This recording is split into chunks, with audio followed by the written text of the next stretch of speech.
जय गुरु जी। संगत जी, शिव पुराण पढ़ने को लेकर संगत के बहुत मैसेज आते हैं। अब कल ही एक संगत का मैसेज आया, पर उससे पहले हम ये बात समझें कि गुरु जी महाराज ने शिव पुराण को लेकर क्या कहा। गुरु जी अक्सर संगत को कहा करते थे कि शिव पुराण पढ़ा करो।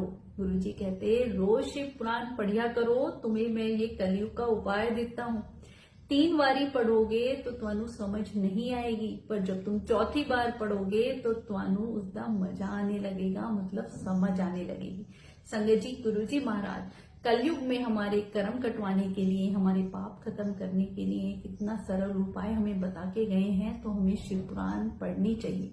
जब भगवान महाशिव के गुणगान, उनकी महिमा, उनकी लीलाएं और उनके वचनों को जब हम गुरुजी महाराज से रिलेट करते हैं ना संगत जी, तो हमारा गुरुजी के साथ कनेक्शन और बन जाता है।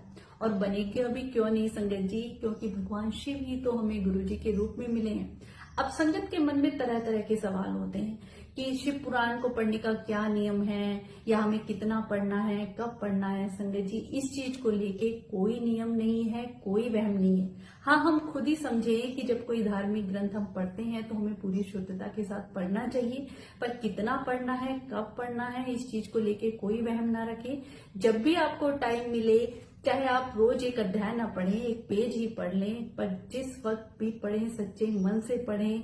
जितना भी पढ़ें उसे समझने की कोशिश करें, भगवान शिव के एक एक वचनों को जीवन में उतारने की कोशिश करें। संगत जी, हमारा ध्यान बस उस वक्त वही। अब संगत कहती है कि हम ऑनलाइन पढ़ते हैं तो भी कोई दिक्कत नहीं है। संगत जी, कैसे भी पढ़ लें, बस उस वक्त हमारा प्रभु के चरणों में ध्यान होना चाहिए। तो वहमों में और नियमों में ना पढ़ें और सच्चे दिल से बस गुरुजी महाराज के वचनों पे चलें। गुरुजी ने कहा शिव पुराण पढ़िया करो, तो हमें जरूर पढ़नी चाहिए। अनंतम शुक्राना गुरुजी।